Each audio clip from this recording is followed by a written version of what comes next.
Hello guys, welcome to my YouTube channel Commerce Study Material. This is Aarti and today we discuss about the warehousing. So warehousing और warehouse क्या है और इसकी need क्यों हुई, आज की वीडियो में हम इस बारे में डिस्कस करेंगे. सो वेयरहाउसिंग का सबसे पहले इंट्रोडक्शन देखो कि a warehouse is a commercial building. Warehouse क्या है? एक कॉमर्शियल बिल्डिंग है. किसकी? फॉर स्टोरेज ऑफ गुड्स को स्टोर करने के लिए कॉमर्शियल बिल्डिंग बनाई जाती है जहाँ पे गुड्स को क्या किया जाता है? स्टोर किया जाता है. Warehouses are used by manufacturers, importers, exporters, wholesalers, transport business et cetera. जो वेयर हाउसेज हैं वो कौन कौन यूज़ करता है? Manufacturer, importer, exporter, wholesaler, retailer या ट्रांसपोर्ट बिजनेस एटसेट्रा. और भी बहुत सारी ऑर्गेनाइजेशन इनको क्या करती हैं? यूज़ करती हैं. They are usually plain buildings in industrial areas of cities and towns.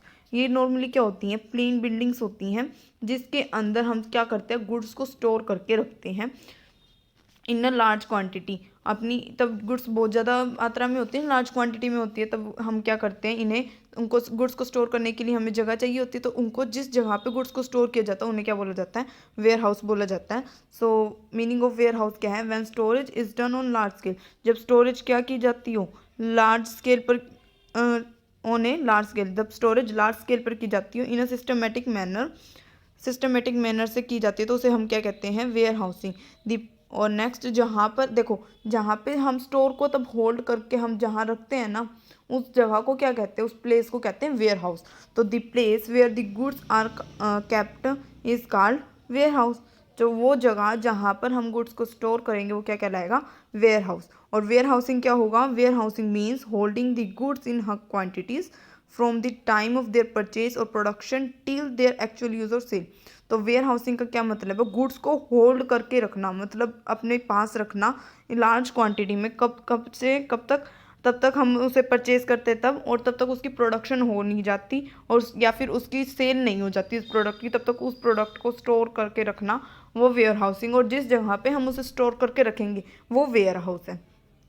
तो आई थिंक आपको ये वेयर हाउस और वेयर हाउसिंग के मीनिंग क्लियर हो गया होगा.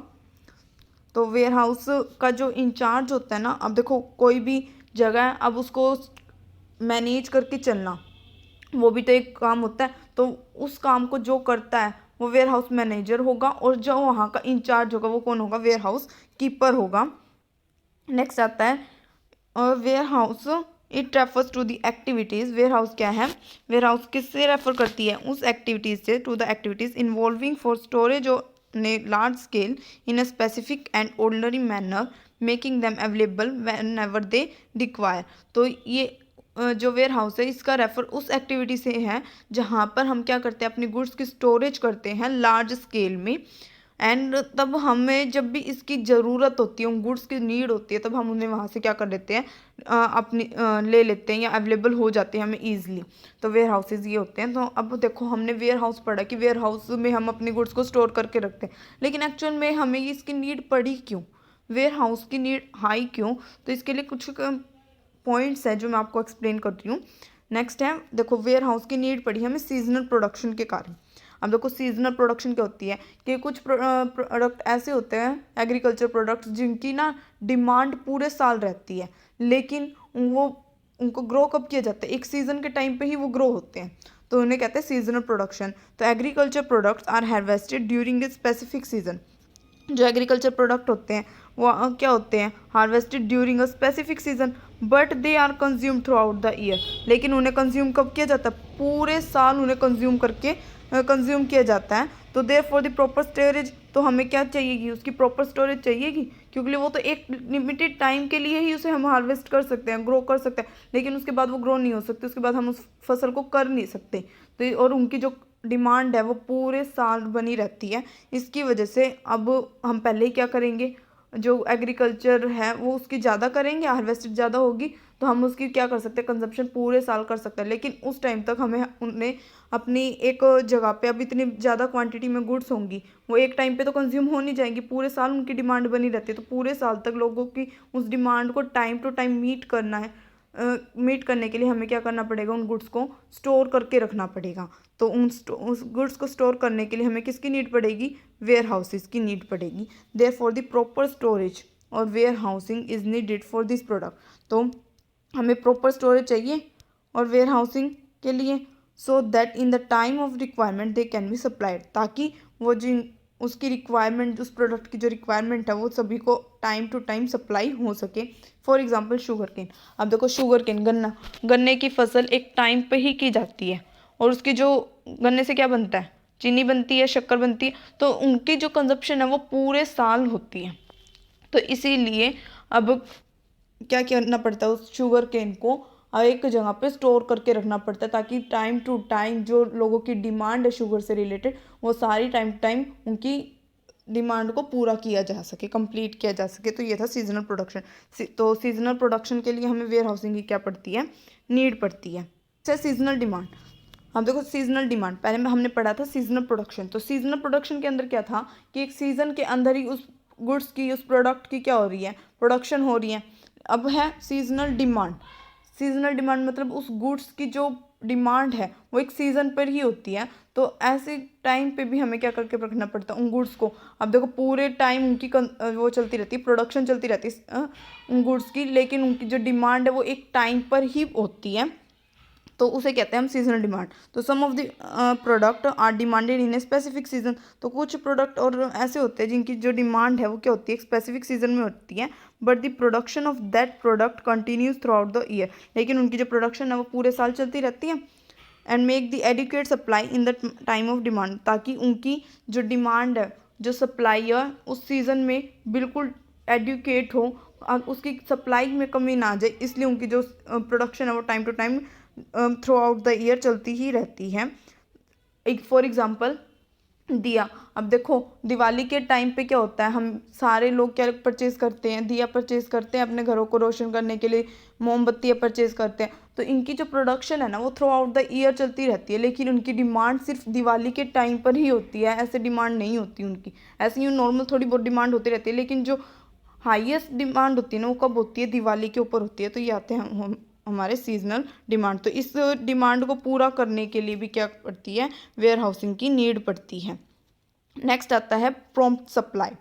सो प्रॉम्प्ट सप्लाई क्या होता है, प्रॉम्प्ट का मतलब होता है जल्दी। जब भी कोई ऐसी गुड्स होती हैं, जो देखो ऐसी बहुत सारे प्रोडक्ट्स हैं जिनकी ना डिमांड बहुत ज़्यादा होती है, और जो प्रोडक्ट्स यहाँ पर इंडिया में ही नहीं बल्कि इंडिया से बाहर भी फॉरेन कंट्रीज़ में भी उसके क्या चल रही होती है, कंजप्शन होती रहती है। तो उनकी जो सप्लाई है, उनकी डिमांड को पूरा करने के लिए जो सप्लाई है वो टाइम टू टाइम करनी पड़ती है, जल्दी करनी पड़ती है, ताकि कस्टमर डिससेटिस्फाइड ना हो जाए। तो होती है प्रॉम्प्ट सप्लाई। तो इसके लिए भी हमें क्या करना पड़ता है, वेयर हाउसिंग की पहले ही लार्ज स्केल में उसकी प्रोडक्शन की जाती है उस प्रोडक्ट की, और उस तब तक उसकी डिमांड नहीं होती, तब तक उसे क्या करके रखा जाता है, वेयर हाउस के अंदर स्टोर करके रखा जाता है।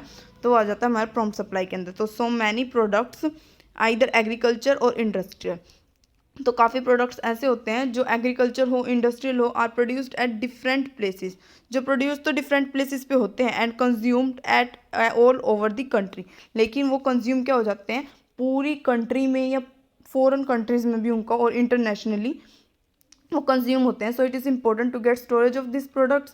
तो ये इंपॉर्टेंट है कि इस टाइप के प्रोडक्ट्स को क्या किया जाए, स्टोर करके रखा जाए at the place of consumption to fulfil the demands of the customer. तो उन्हें जहाँ पे इनको कंज्यूम किया जाता है उनके पास ही उन गुड्स को क्या रखा जाए, स्टोर करके रखा जाए, वेयर हाउसिंग करी जाए उन गुड्स की, ताकि जो कस्टमर्स की डिमांड है वो टाइम टू टाइम पूरी होती रहे, with the prompt supply of the goods without any delay. जो प्रॉम्प्ट सप्लाई होती है वो सप्लाई होती है जो बिना किसी डिले के क्या हो जाती है, बिना किसी डिले के की जाती है, और टाइम टू टाइम कस्टमर की डिमांड्स को पूरा करने के लिए। तो ये होती है हमारी प्रॉम्प्ट सप्लाई। तो इसके लिए भी हमें क्या पड़ती है, वेयर हाउसेस की नीड पड़ती है। नेक्स्ट आता है benefits of large scale production. अब देखो कोई भी जो बिजनेस है वो क्या चाहता है, वो ज़्यादा से ज़्यादा प्रॉफिट अर्न करना चाहता है। प्रॉफिट अर्न करने के लिए उसे किस चीज़ की नीड होगी, कि वो अपनी कॉस्ट को क्या करे, कम करे। कॉस्ट कैसे कम होगी, अगर वो एक प्रोडक्ट बनाता है, उसकी कॉस्ट, इलेक्ट्रिसिटी का खर्चा भी उतना ही आ रहा है, उसका रेंट भी उतना ही लग रहा है। तो अगर वो बहुत ज़्यादा प्रोडक्शन करेगा तब भी उसकी इलेक्ट्रिसिटी का खर्चा उतना ही आ रहा है, उसकी जो मशीनरी का खर्चा, डेप्रिसिएशन है, तब भी उतना ही लग रहा है, उसके रेंट भी उतना ही लग रहा है।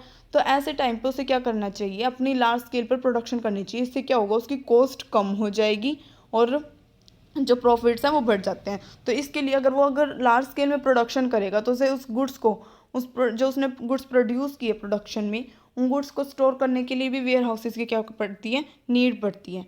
तो in today scenario goods are produce to meet the present and future demands of the customer. तो आज के समय में हम क्या देखते हैं कि जो गुड्स हैं वो प्रोड्यूस की जाती हैं, किस लिए प्रोड्यूस की जाती है, ताकि कस्टमर की जो प्रेजेंट डिमांड है उसको फुलफ़िल किया जा सके और जो फ्यूचर में होने वाली डिमांड है उसे फुलफ़िल किया जा सके। तो manufacture produce goods in large quantity.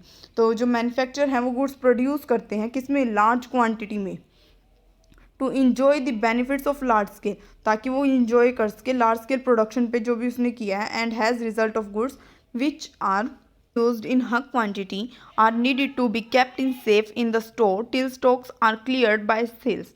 तो ऐसे टाइम पे उसे क्या करना चाहिए, अपनी गुड्स को ना क्या करना चाहिए, स्टोर करके रखना चाहिए। और इससे क्या होगा, जो गुड्स हैं जो प्रोड्यूस हुई है हाई क्वांटिटी में, उन्हें स्टोर करके हम क्या कर सकते हैं, सेफली रख सकते हैं।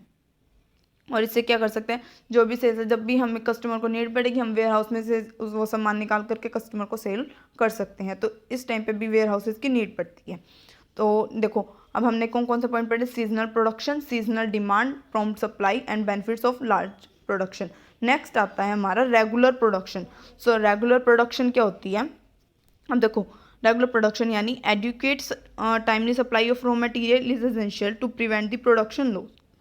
अब हमें जो भी है प्रोडक्शन अगर डेली चल रही है तो हर एक बिजनेस चाहेगा कि वो प्रोडक्शन डेली चलती रहे। कोई भी नहीं चाहता कि उसकी प्रोडक्शन जो है वो रुक जाए और उसकी जो वो गुड्स प्रोड्यूस कर रहा है वो गुड्स की प्रोडक्शन हो ही ना पाए और उसकी सप्लाई कम हो जाए, तो कोई भी नहीं चाहता। तो इसके लिए उसे क्या करनी पड़ती है, रेगुलर प्रोडक्शन करनी पड़ती है। तो adequate and timely supply of raw material, अब प्रोडक्शन करने के लिए उसे किसकी नीड होती है, रॉ मटेरियल की नीड होती है। अगर रॉ मटेरियल अगर वो टाइम टू टाइम आज प्रोडक्शन इतनी कर रहा है तो आज ही मंगवा रहा है, ऐसा नहीं होना चाहिए। उसे पहले ही रॉ मटेरियल को मंगवा के रखना चाहिए वेयर हाउसेस के अंदर, ताकि उसे तब भी रॉ मटेरियल की जितनी भी नीड पड़े वो वहाँ से उठाए और उसी टाइम उसको यूज़ कर सकता है। That's why there is a need to store the stock of raw material. तो इसी की वजह से उसे क्या ज़रूरत होती है, स्टोर करने की ज़रूरत होती है किसको, रॉ मटेरियल को, इन दी वेयर हाउसेज के अंदर, to avoid the hamper in production, ताकि प्रोडक्शन के अंदर कोई भी मुश्किल ना आए। इसके लिए भी उसे क्या करना पड़ता है, जो रॉ मटेरियल उसको स्टॉक करके रखना पड़ता है। नेक्स्ट आता है प्राइस स्टेबलाइजेशन। प्राइस को स्टेबल रखने के लिए मतलब कांस्टेंट रखने के लिए, अगर गुड्स का प्राइस 5 रुपीज़ है तो उसका 5 रुपीज़ ही रखने के लिए, ना तो वो गुड्स सस्ती हो ना वो गुड्स महंगी हो, इसके लिए उसे क्या करना चाहिए, वेयर हाउसेज का यूज़ करना चाहिए। अब क्वेश्चन ये राइज होता है कि वेयर हाउसेज में प्राइस को स्टेबल कैसे कर सकते हैं। देखो अगर to maintain a reasonable level of price of the goods in the market there is a need of sufficient stock in the market। अगर हमें प्राइस को स्टेबल रखना है तो उसके लिए हमें सफिशेंट जो है स्टॉक चाहिए मार्केट के अंदर। तो scarcity in supply of goods में इंक्रीज देयर प्राइसेस। अगर सप्लाई कम होगी और लोगों की डिमांड ज़्यादा होगी प्रोडक्ट की तो क्या होगा, प्राइस उसके गुड्स के बढ़ जाएंगे, 5 से 7 हो जाएंगे या 7 से और भी ज़्यादा हो सकते हैं, तो गुड्स के प्राइस बढ़ जाएंगे। लेकिन अगर गुड्स की सप्लाई ज़्यादा हो गई मार्केट में और मार्केट में उसकी डिमांड कम है तो इसकी वजह से क्या होगा, जो गुड्स के प्राइस हैं वो डिक्रीज़ हो जाएंगे सप्लाई ज़्यादा होने की वजह से। तो सप्लाई ना ज़्यादा हो ना कम हो, इसके लिए हमें क्या करना चाहिए, वेयर हाउसेस का यूज़ करना चाहिए, ताकि हम वेयर हाउसेस के अंदर उन गुड्स को स्टोर करके रख सकें और सप्लाई जो है जितनी भी होनी चाहिए उतनी ही हो, उससे ना तो ज़्यादा सप्लाई हो और ना ही कम सप्लाई हो। इसके लिए भी हमें वेयर हाउसेस की नीड पड़ती है। For maintain the price stabilisation we need to maintain the balance of supply of goods. तो मेंटेन करना प्राइस स्टेबलाइजेशन को, इसके लिए भी हमें किसकी नीड पड़ेगी, सब जो वेयर हाउसेज है उनकी नीड पड़ती है। आई होप आपको आज का ये टॉपिक अच्छे से समझ में आ गया होगा। अगर आपको ये टॉपिक अच्छे से समझ में आ गया है कि वेयर हाउस होते क्या हैं, वेयर हाउसिंग क्या है और इनकी वेयर हाउसेस की नीड क्यों पड़ी, तो अगर आपको ये टॉपिक अच्छे से समझ में आ गया है और आपको वीडियो अच्छी लगी वीडियो को लाइक शेयर और चैनल को सब्सक्राइब करना मत भूलिएगा। Thank you.